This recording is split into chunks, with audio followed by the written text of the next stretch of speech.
Welcome to the Playbook presented by the Leaders Lab. I'm Ken Eslick, and if you're a leader or founder who wants to hire top talent, scale your business, and sell for more, you're in the right place. Each week, Annika Kwacha and I bring you practical, actionable advice that you can put to work immediately to make an impact in your business today. And now, here's this week's episode.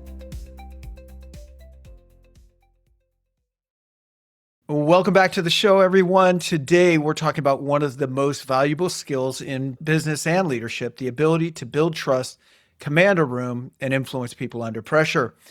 Because whether you're leading a company, pitching investors, negotiating a deal, or managing a team through uncertainty, communication is often the deciding factor. My guest today is Dr. Dawn Weber. Dawn is a global communication strategist, executive coach, and former international intelligence operative who spent years working in high-stakes environments across Europe, Africa, and South America. Since then, he's brought those elite communication skills into the business world, advising leaders, coaching executives, contributing to Entrepreneur magazine, and working along world-renowned figures like Tony Robbins. He has supported organizations connected to the U.S. Treasury, Homeland Security, and the State Department. Today, he helps founders, executives, and high performers master executive presence, read the room faster, and create influence that actually moves people. Dawn Weber, welcome to the Playbook. Thank you. Thanks so much for having me on, Ken. I appreciate it. You've got such an extensive background. It was kind of easy to put an intro together for you. But for people meeting you for the first time, who are you? What do you do today? And what do you think the listeners will get from you today? I teach people. I mean, I don't really go around telling people, oh yeah, I used to work in the shadow world of intelligence, collection of information, stuff like that. It's not something I particularly enjoy bragging about or whatever. I'm a corporate trainer. I got into that business by accident after I left my government type work. I ended up finding myself working as a trainer, teaching public speaking classes for Ministry of Agriculture of all places. And one of the ministries of agriculture in Europe, and then I ended up landing a job with IBM in Europe, and from there things just kind of started moving in the corporate training area, and I found I really enjoyed teaching. I learned that very early on, so I've stuck with it, and it was a great business up until COVID, and then things pivoted to trying to do everything online, as you know. As you've moved into more of this corporate and training role, what's the biggest mistake CEOs make when trying to earn trust with like a skeptical board or teams? I think one of the things that CEOs run into is at times they may tend to think that they know it all. Mm-hmm. They're overly confident of their abilities. And sometimes they misread people just because somebody's smiling at you, and they confuse buy-in with people who are just being friendly or pretending to buy in. Good manners being mistaken for being bought in. Or it could be just being phony and just saying, oh, yeah, boss, you're brown-nosing. And I think a lot of times egos get involved, and what got them there, they forgot about what got them there, and now they're Mr. Wonderful or Mrs. Wonderful. Actually, it's usually Mr. Wonderful. I have not run into that problem with female CEOs. I interview a lot of female leaders, male leaders.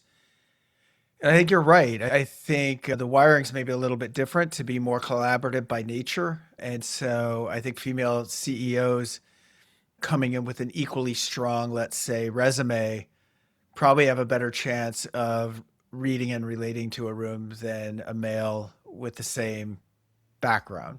So the mistakes are, I know it all. You guys are with me because you say you're with me.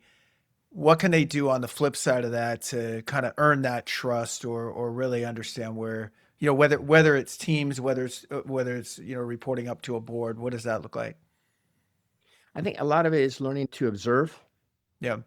Usually when we teach people communications, usually the person who has the most power, most control, or is most in control, let's say, of a situation is the one that speaks the last. And why is that? I explain to people over and over again. It's not about how many words you can get out in the communication, whether you're trying to sell something, negotiate something, convince somebody of something, whatever. It's much more powerful to listen, because psychology-wise, people will be thinking, well, what's this person thinking? That's one, which gives you some leverage, some power. Two, more importantly, if you're trying to sell something, let's say, or trying to convince somebody, it gives you an opportunity to collect as much data and information as possible.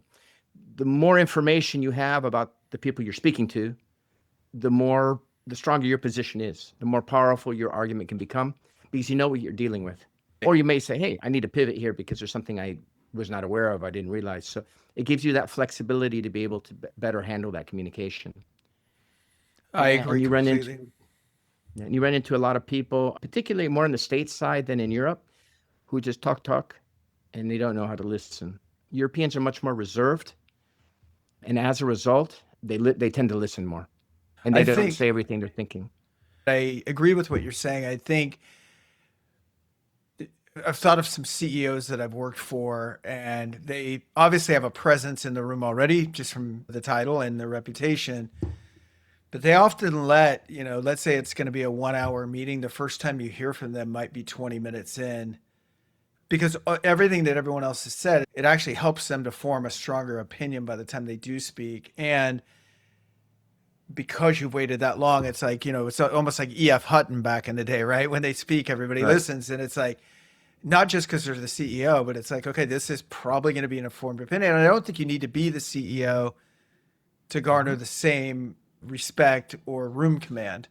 You just need to be the well thought out person. And you collect as much data as you can. And then it just puts you in a stronger position to share your opinion or your experience, based on our experience at this office or in this district or in this area. How can you know whether a room is on board with you? Like whether you've won or lost that room? Are there certain things you can look for in people's... If the eyes are with you, or they're looking away, or they're kind of, doodling on their pad or something like that. Right. That's not 100%. The other thing too is the mouth from a nonverbal context. There's some really great research that was done by David Matsumoto, and then previous to that by Paul Ekman, who had taken studies from Darwin. And then basically what it is, you can read contempt, and it's usually by a pullback on one side of the mouth, and it's usually very quick. I'll give you an example. I was watching a deposition the other day, and this guy he had been the accountant for Epstein.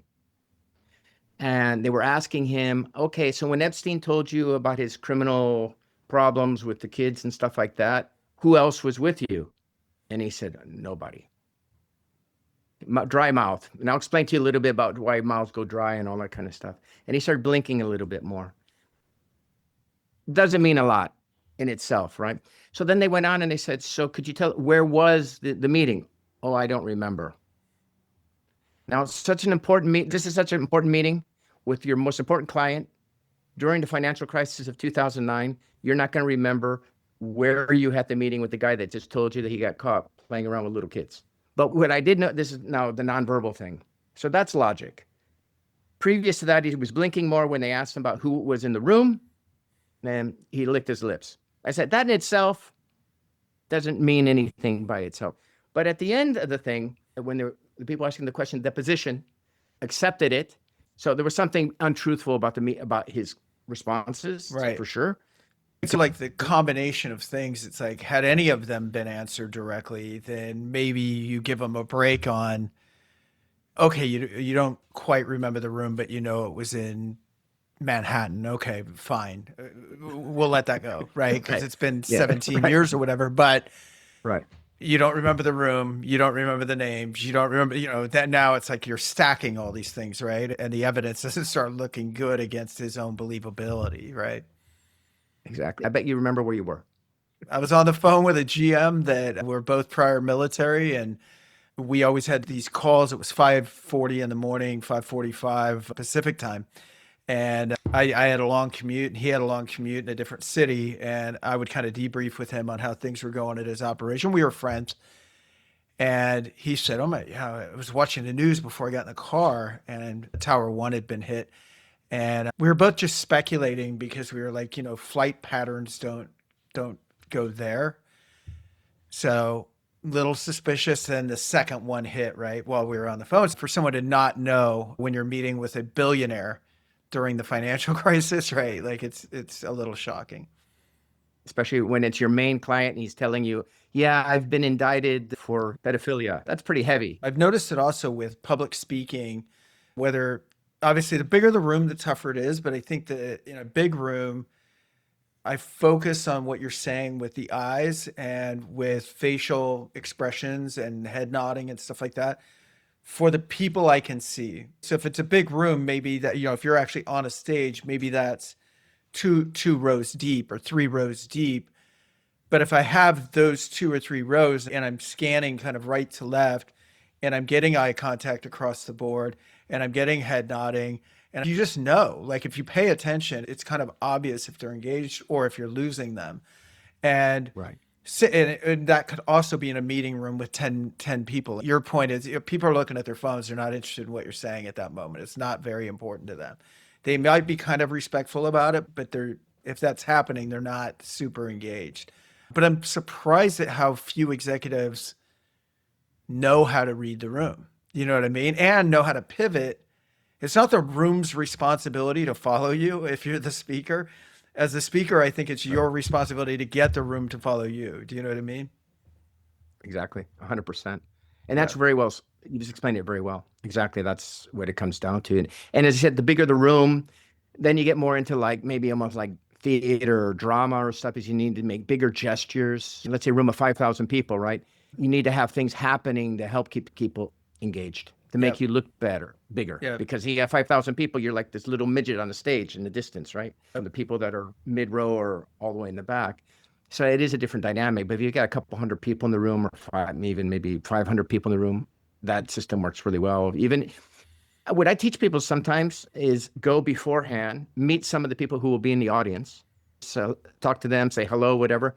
And that helps kind of break the ice. So when you see them and you're standing on the stage and you're looking at them, since you already spoke to them before, oftentimes it makes it easier to look them in the eye and to smile at them as you're speaking and to look a bit more like you're speaking with them, not speaking, as they say, speaking at them.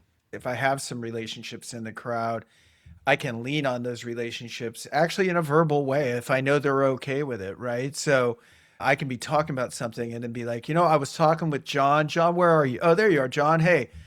And then people all of a sudden are on their toes when they start seeing that you're working kind of with the crowd instead of, like you're saying, just from behind a podium. Then everybody's a little bit more like, okay, I better be ready, right? He might call on me. He might, and not that I want them to be engaged through fear, but attentive, right? I want them attentive, right? And I think that idea that it might be coming around to them like helps.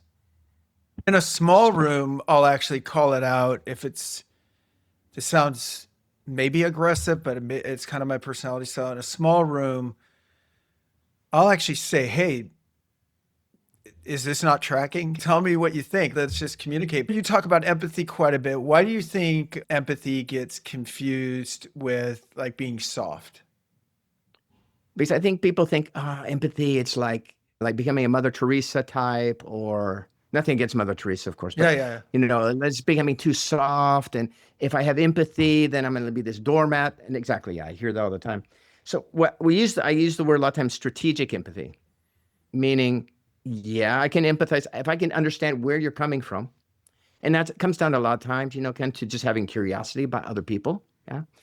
But if I can get an idea where you're coming from, it makes it so much easier for me to communicate with you. If I know how you're feeling and why you might be feeling that way, it makes it much easier. Yeah. Because I might be able to figure out how to fix the situation. I'll give you an example. A CEO I am working with, he had a new strategy, went to roll out with a new sales program for the company, which is really important. And the director of sales, whatever, he didn't have buy-in. And basically what I tried to explain to him is, he probably doesn't have buy-in because he feels like either you're going into his turf, into his little kingdom there. His ego probably is fearful, and it's a trust issue.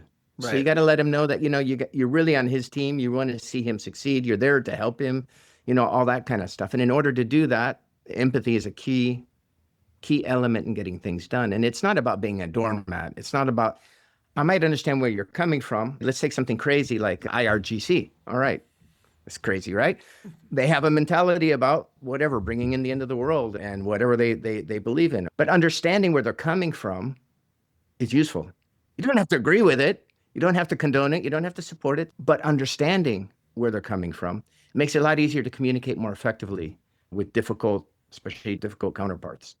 There's never been anything resolved from lack of understanding. More understanding always leads to progress. And I know you've done some work with Tony Robbins, and so have I. One of the terms that we use in coaching for him was understanding and appreciating someone's worldview. What were the experiences that led to their belief system now? How did they grow up? If I just look at a 25-year-old soldier from another country and go, they're evil. Okay, I mean, maybe their actions are evil, but if you go, well, okay, so-and-so grew up like this, trained for this, in this kind of religion or background and like constant messaging, and they were taught to think this about us or about, this other country or whatever. And it's like, okay, still need to stop them, but I can better understand like where they're coming from. I think when it comes to I think empathy is a two-way street too, in my opinion. Basically it's like, would you care about me as a subordinate if I didn't care about you as my direct report? It doesn't make any sense. It goes two ways, and so does respect. And so, yeah, part of the problem, I know nothing about it, obviously, but I think the offended chief revenue officer or VP of sales or whatever he is, it might not be that the idea is even bad. It's that you implemented it without my consent or participation. I think, yeah, understanding and appreciating people's worldviews, major. There's a couple of ways we could go with this. I think a lot of times looking at outcomes. So you were saying, for example, if you were my report and I'm whatever, the boss, the leader, whatever, and you don't have rapport for me, or you don't have empathy for me, that probably means you don't have a lot of respect for me. It's not a good sign. I still could try to have empathy with you. Okay, fine. But try to say, well, why does Ken have this? Why does he think that? What's maybe, questioning, maybe not directly, but I might question, have I done something that's made Ken kind of push me off, that kind of thing? Because there's things to learn from it. I mean, all those, 360 feedback assessments and all that help with that a lot and can be very enlightening. But as a leader, focusing, okay, what's the outcome I want here? Leaders go first in this arena. My direct reports don't have to respect me or have empathy for me in that moment for me to then have empathy for them. But over time, for sure, I'm not going to have someone reporting to me that hates me. But like you said, there can be other circumstances. I know in the corporation that I ended up selling my company to, we did a lot of acquisitions, and you buy a company and you buy the workforce that comes with it. And maybe that workforce had distrust with the leadership of their company, who didn't tell them anything. A, wasn't leading them correctly to begin with. B, didn't give them any kind of transparency or clarity of being sold or what that even meant. And so now they come in with an attitude. Now, do I think that's the right way to come into a new organization? No, but it doesn't matter. That's how they're coming in. And it's our job to sort of win that trust as leaders now. Sometimes after an acquisition, people would just automatically go, well, I don't want to do this. I'm going to go look for a new job. And if I knew they were looking for a new job, or if a lot of people from a company were, I'd even say something like, you're looking for a new job because you didn't like the situation the way it was before, but today's a new day, new company. Why don't you try out the job that you have now with an open mind and the leadership that you have right now, to see if it works before making that decision? Because wherever you end up, it'll be the same thing. It's, do I trust this guy? Are they leading me for, the right reasons and towards the right thing? And are they ethical and all of those other things that really do matter? So why not try the bird in the hand, right? That would be my thing. And a lot of times it was a good reset for people of like, okay, that makes sense. And I think you can have empathy, meaning I get where you're coming from. I know why you're pissed. I think I would be too if I were in your shoes. I think I'd be really frustrated if I'd been with a company for 20 years and they sold without telling me a peep. And I don't even know if my job's secure anymore. I get it.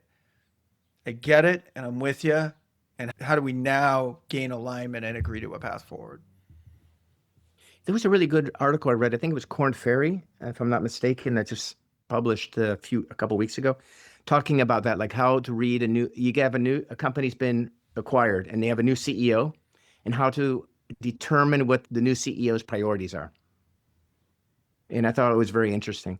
And they talked about looking at asset allocation. Where is that new CEO focusing his time? What projects is he prioritizing? All that kind of thing may give you an inside look into what the CEO's new direction is, or the Right. direction that that CEO is going, particularly with the CEO who's very non-transparent, very like secretive about whatever they might be up to. It's an excellent article. Again, I think it was Korn Ferry that I read that.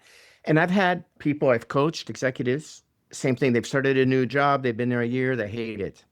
And they're thinking about leaving. And they say, well, okay, you could leave. You could stay on for another year or two, save some money, and in the meantime, start looking for another job quietly. Right. True story.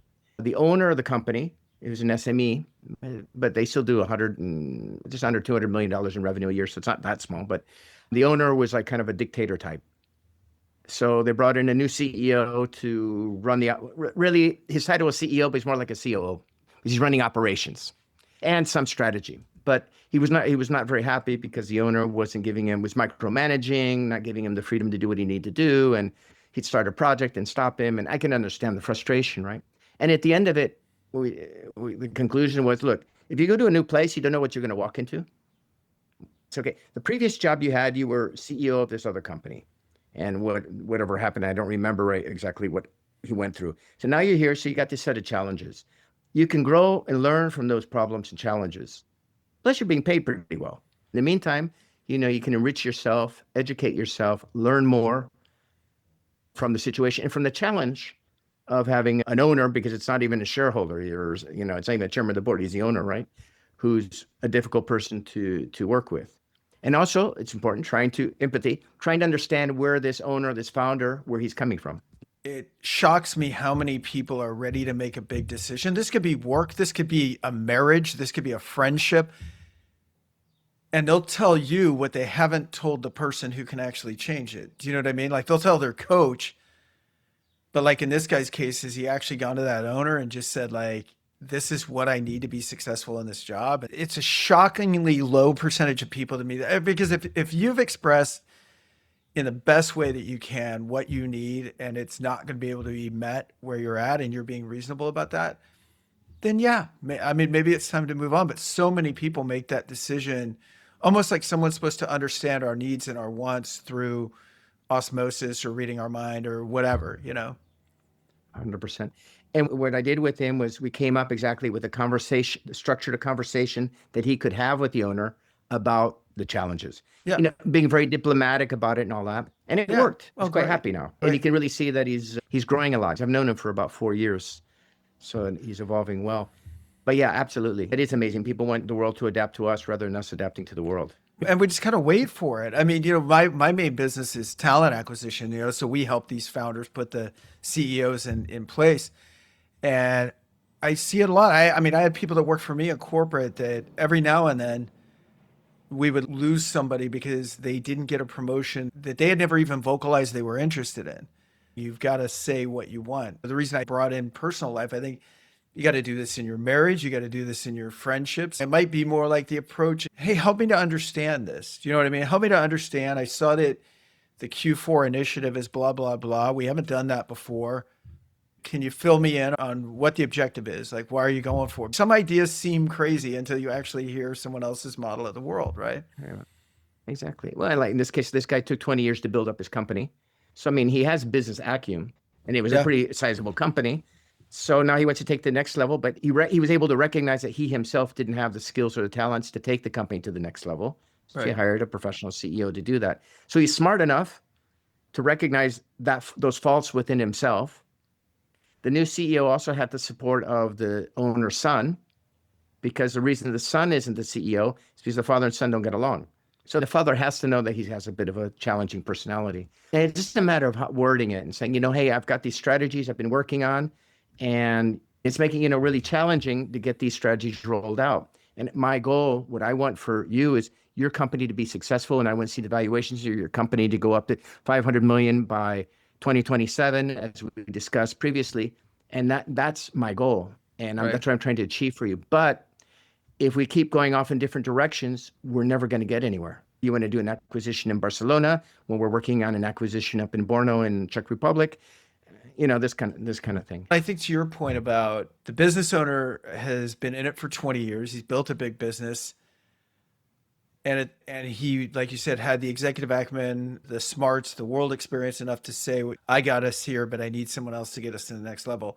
So on one hand, it makes sense. It's very kind of academic. That's on paper. That looks great. Then there's this emotional side of it was his baby. And if you're the Trust. CEO, exactly what's missing in that trust? Is it all just on him? Like he should just automatically trust me? Or is there some responsibility on my side as the CEO to get him to buy in? We do these kind of placements all the time. And it's really rare that unless you're such a big company that you're literally hiring almost like a celebrity CEO and you're like, fine, Jack Welch, take it over. Usually it's founders that interviewed somebody that they didn't know that was referred to them that a recruiting agency got or whatever. And trust takes time. And it's not, I'm giving you all assets of the company and all decision-making powers overnight. It's something you're going to earn over time. Stay with us. We'll be right back after these messages. You know, most leaders don't build organizations, they build cages, and you can't grow if everything depends on you. Whether you're a founder scaling your company or a corporate leader running a high-performance team, growth starts with people. And that's why the first pillar at the Leaders Lab is building the right team. Before you scale, before you sell, before any big initiative, you need the right leaders around you. Our team has placed over 1,000 executives into Fortune 500 and fast-growing startups and supported over 75 acquisitions along the way, helping leaders create over $1 billion in enterprise value. At the Leaders Lab, we help you hire top talent, scale with confidence, and build a business or team that can thrive without you. Take the free Scale Up scorecard at theleaderslab.co or email me directly, ken@theleaderslab.co, to find out how ready your organization really is for growth. And now, back to the playbook.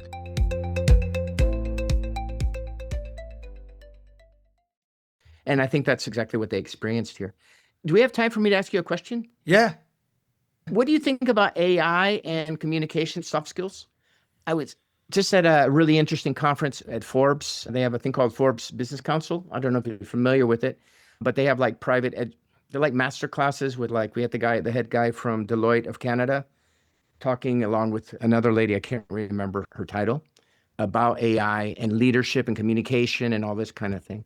Do you have any thoughts on that or? I have a lot of thoughts on that. I'm in the communication business. We communicate with clients, candidates, and I had a client intake call this morning, a couple hours ago, new job, really getting to understand kind of what he thinks about that job, using our conversation, leveraging AI to actually write a job description with my help, obviously, and then to write an outbound video that's going to go to candidates, but then also in the communication to my team and how am I going to present this? So not using AI to communicate for me, but I think to formulate my thoughts in a better way. And the more that you feed these AI models, they understand my team. I've loaded things like personality assessments for everybody on my team into both Gemini and ChatGPT. Yeah. So they understand listen, the way that you're going to say this to Dawn is completely different than the way that you're going to say this to Shannon. Because brilliant. Because Dawn is a high D. I'm going to give you an example of something we're doing for clients right now. So we're taking clients and we're taking their job description. And I'm saying, okay, based on your job description, you need someone first I educate them on the DISC assessment if they're not already educated, and then on motivators for the DISC. So sales rep, for example, would need to be high D, hunter style sales rep, right? New business acquisition.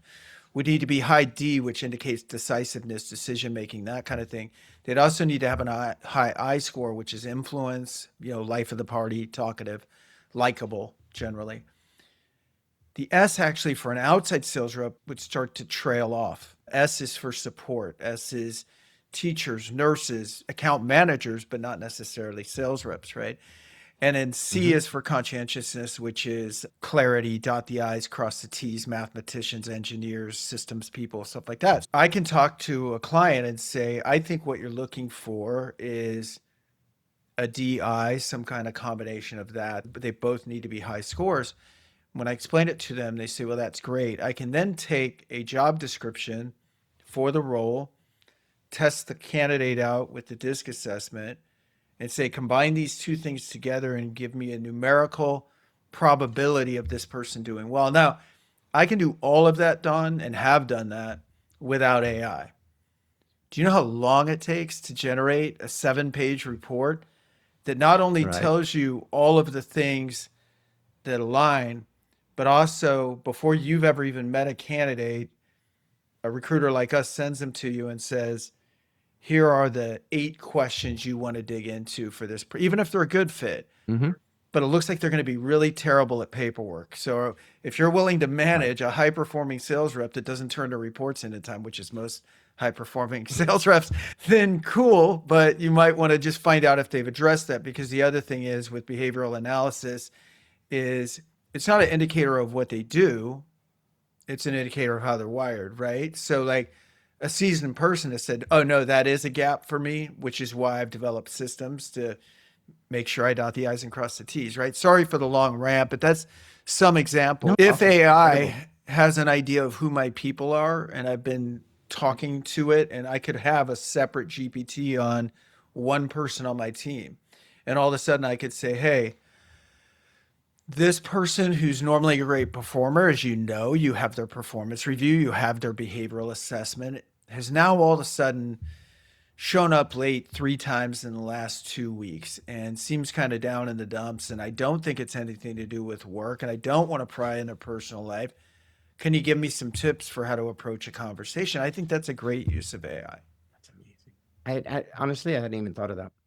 Yeah. Because we use personal assessments. Yeah. You could literally create a profile for every one of your coaching clients and then feed in transcript from calls that you do as an example and kind of say, Right. this is where we're at now. So yeah, it's a really good tool, because I think where AI comes in for me is AI is great at processing things, right? It's really great at processing things. It's not great at judgment Nuance. necessarily, right? Or nuance, but it's really good at processing data. So when I look at an 80-page disc, that's the kind of disc that we do, because they have the valuations and attributes and all of that. So it's not only is this guy D, but what motivates him? Oh, money. Right. Good. Sales Mm-hmm. rep, money motivated, DI profile. We like it.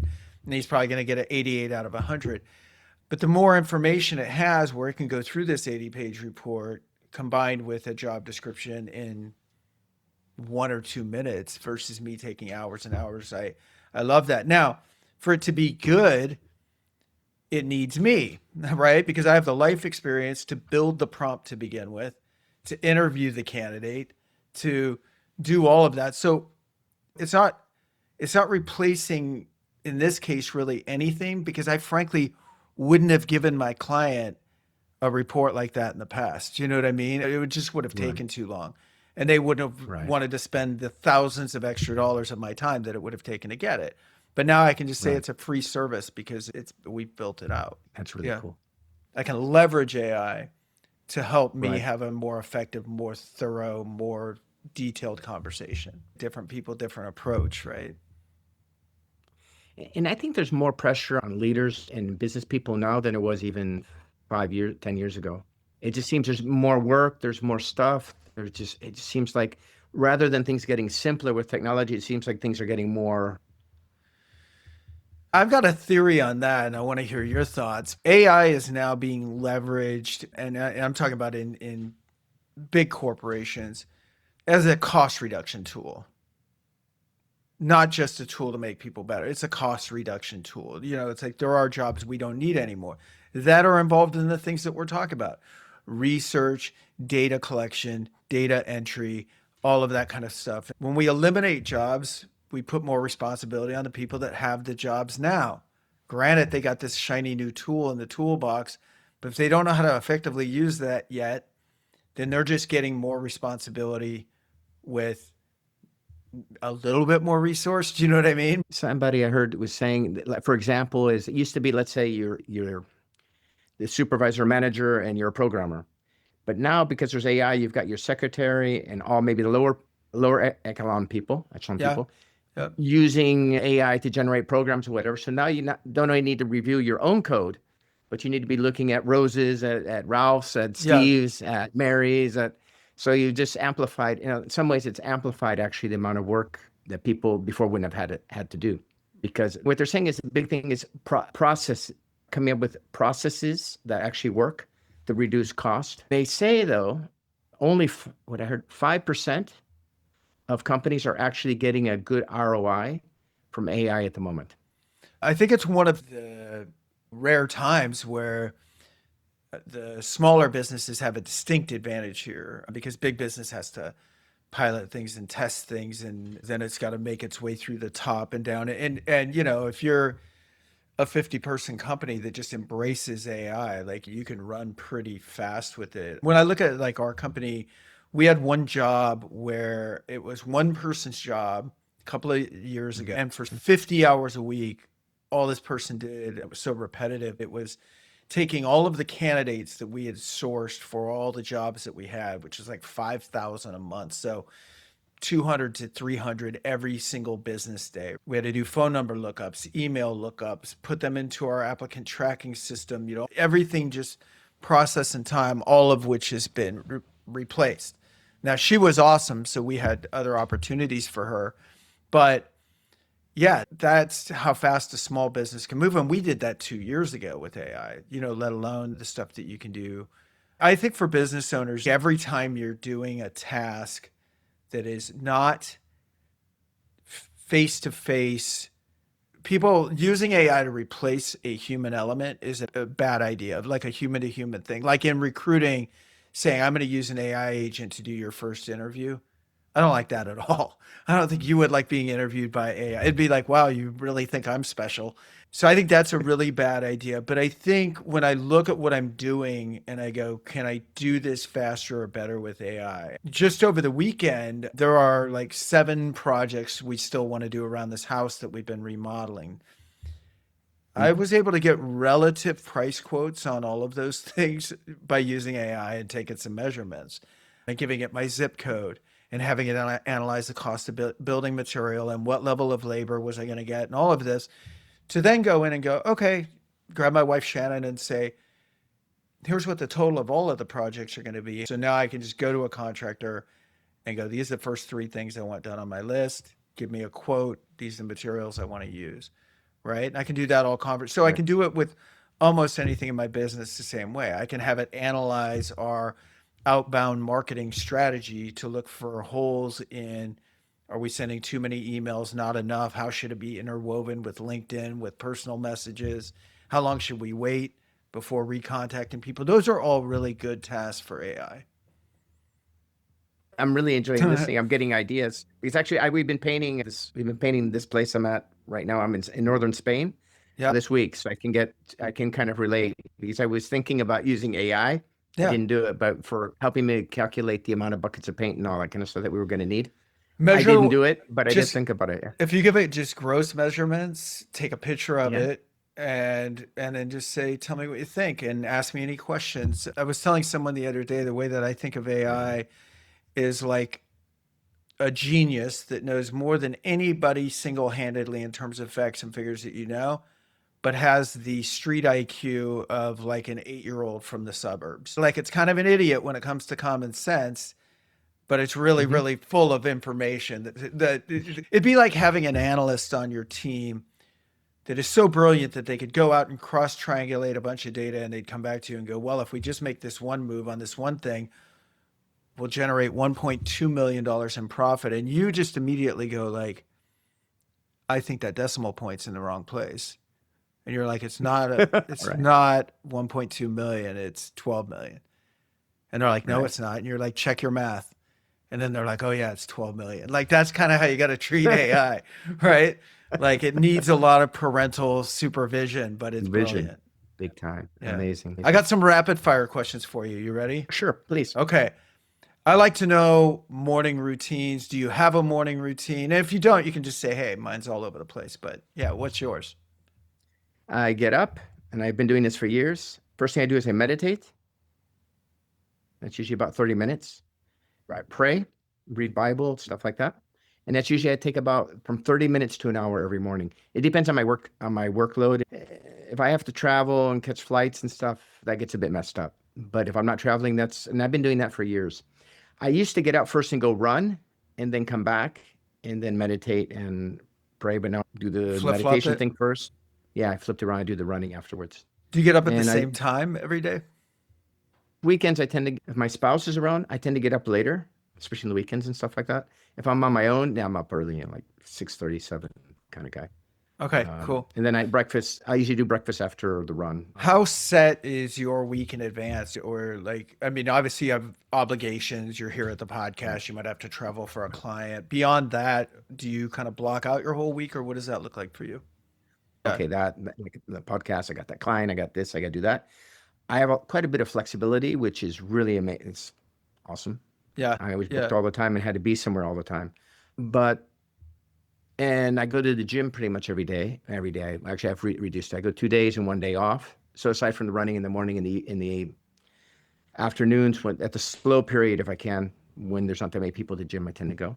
But yeah, it's a lot more flexible than it used to be, except for certain, like there'll be certain key things going on in the week that's got to stay fixed. What's one non-negotiable habit that you have right now that you can attribute to your effectiveness? I would say the meditation and the prayer Yeah. thing. It keeps me balanced. So even if like weird stuff happens or whatever, I don't like get knocked out of my I don't know, comfort zone, maybe it's not the right word, but kind of this balance zone where I just Yeah. kind of stay in that kind of space. What kind of meditation do you do? Is it guided, unguided? What does it look like? I started practicing transcendental meditation when I was 7. I've heard it's great. I don't know if you've heard of it, but it was Yeah. pretty popular back in the 70s. And I continued through with that until now. That's when you have like one mantra that's assigned to you, right? That you repeat over and over, kind of. And then they have other advanced techniques, what they call cities and stuff like that, which involves, you probably, I don't know, they have the hopping on the mattresses and stuff like that, and the yoga and stuff that goes with that. I don't do the cities part. I just do the meditation part at this point. I used to do the cities, but it gets too long. I mean, I get into like an hour and a half meditation 2 times a day. It's like, I don't know, 3 hours of meditation. It's a lot. That was cool during the pandemic, but even then it was kind of like, so yeah, transcendental meditation, and then Bible. I read the Bible, but I've been studying Hebrew and Aramaic for the last 10 years. Oh, cool. So I'm trying to teach myself Hebrew, biblical Hebrew. It's a challenge. I'm learning. Yeah, I don't have a teacher, so it makes it harder to learn. But that's ambitious for sure. What are you still trying to improve? And it would be maybe that knowledge base, but anything else? I think my spiritual awareness, spiritual quality, becoming a better person. When I worked in the government, intelligence and stuff like that, my job basically was lying all the time. Right. Not something I had very good results, but I'm not particularly proud about, Kind of eats at who you are, it sounds like, or at least and this went on for conflict. years. Yeah. I lived under an assumed name all the time. Yeah. And then I would work under another assumed name. Right. And always pretending to be what I'm not. Maybe I'm maybe an arms dealer, or maybe I'm pretending to be counterfeiter, or God knows what. And sometimes you're living with that kind of life for months, years, pretending that that's your definitely like a member of organized crime kind of thing. And at the time, I loved it because there's adrenaline packed and all that. But when I got away from it, I kind of stepped back and said, that's really pretty disgusting, to be honest. It's funny how I would look back at it. I understand why I was recruited back then, but it's not like something I would say. I would never recommend it to somebody. Yeah. Maybe there could be a particular mission because you're in the Army and you need to get some intel because of the position of our troops or whatever. That's something very different. And what I was doing, people need to be able to do. You need to have people that can do, human, which is human intelligence gathering. It's technology can't do it all, but it definitely, there's another side to it that people have it's not Jason Bourne and it's not James Bond and all that. There are pretty girls. That's true sometimes. Well, it sounds like you had this foundation in faith and meditation and things like that you were able to either maintain or develop or continue, or whichever the case may be. But like you had that. With meditation, you said you started at 7, right? So it's been part of your life for almost your whole life.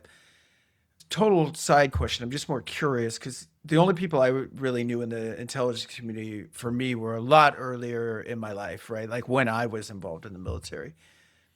Is that something that people struggle with a lot, is having these kind of, again, you were able to adapt to it really, really well, but I'm just guessing were some of your friends or colleagues from that world have a really tough time after it ends?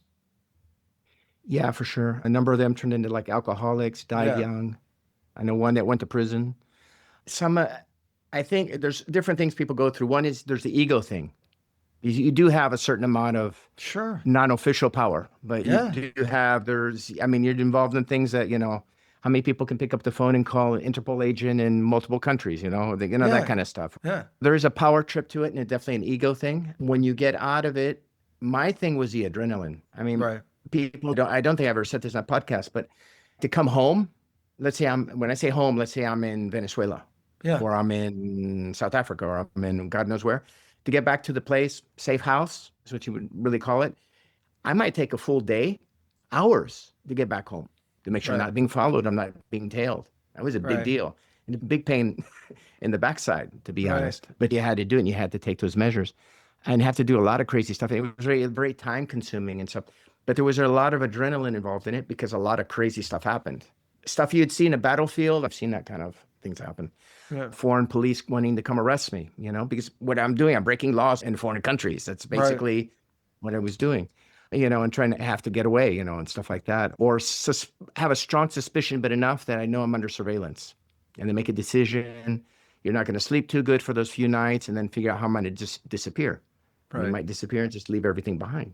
Of course, you never have that much stuff with you anyway. But then you go from that to like one day it's like, oh, well, you're just back home and you live in wherever, Kansas City now, and go get a job. And, it's like, what? Like if you've been living that life that you just described for 20 years, where it does feel kind of Jason Bourne in a way, right? I mean, like man, you're just a normal guy back there trying to figure out what your identity is. I had a big adjustment because I lived under assumed names. Yeah. So even now I'll react. If somebody calls me certain names, I'll react to it still. Or if I hear that name called, I'll immediately, because I've been using that name for 15 years or something like that, Yeah. with other nationalities. I wasn't even American, which actually gave me a great advantage because I got a lot of information how foreign countries view Americans. Very interesting. Very interesting. But the big thing for me was the adrenaline, that adrenaline junkie feeling to get, I was just hooked on this stuff. To get off the adrenaline took me a while. And what I did is, with the financial crisis, I traveled a lot when I stopped for about 4 years. I mean, not almost nonstop. I spent a lot of time in India and Southeast Asia and just moved around. I didn't go too much back to the places I used to work at, with maybe one or two exceptions. South America, because they don't tend to be as professional there as maybe Eastern Europe, let's say. And they're smart. Yeah. They're very smart. I met a Russian soldier after the wall came down. The wall had already been down maybe for, it came down in 92. Is that right? 89. So this had been about 96, approximately. Don't hold me to that year. Anyway, I met this, actually it was a group of Russian soldiers, and we were in Riga, and I was drinking with somebody, and they were pretty well, but they spoke English. And we started talking. We're saying, it's really weird. I grew up being taught that you guys wanted to kill us. Me too. Anyway, it was a good conversation. This is before I was really involved with our government work and stuff like that. But it was just interesting. We were talking about other people's point of view and stuff like that. And we spoke for quite a long period of time that night. But I remember that. I worked as a guard at Checkpoint Charlie in 80, 85, 86, part of 87. While I was there as an MP in Berlin, I was so fascinated by that East German culture. I was about 19 when I got over there, and we would patrol the wall and we would patrol different parts of West Berlin. But I would always try to get up in these high peaks of ground where you could look over the wall, literally into someone's living room. It sounds creepy, but it was just a genuine curiosity. What are these guys like? Do they love their kids? Do they eat cereal in the morning? Do they have a dog in the backyard? And what I got was they just seem really similar to us, with maybe not as many resources, right? But all the big stuff, they have kids, they get up in the morning, they don't eat cereal. We met some West Germans. They thought cereal was the coolest thing ever. We stopped bringing the guys that we knew bottles of American booze and started bringing them Captain Crunch, and they loved it. They eat it for dessert. We started earlier in the podcast with talking about understanding and appreciating people's worldviews. And that's really what this is. It's just being curious. Your whole job before required that you be curious. Your job required you to infiltrate a different government or a group of people. And to do that, you have to be curious. I think in leadership, the stakes aren't as high, but curiosity is just the way to go. And curiosity and empathy to me are directly linked together, Yeah, they're the big ones. And you said you can teach people, emotional intelligence and these kinds of soft skills just by teaching them to be interested in other people. Well, Don, this has been outstanding. It's been really good getting to know you a little bit. And we talked about trust, leadership, communication, influence. And hopefully people listening to this can apply it immediately. And to everyone listening, if this episode gave you value, please make sure to share and like and rate it. And Don, when this airs, we'll drop your contact information in there as well. So if you guys would like to connect with Don and his coaching and speaking services, you can do that as well. So thank you, Don. Appreciate it. Appreciate it very much, Ken. Been a wonderful interview.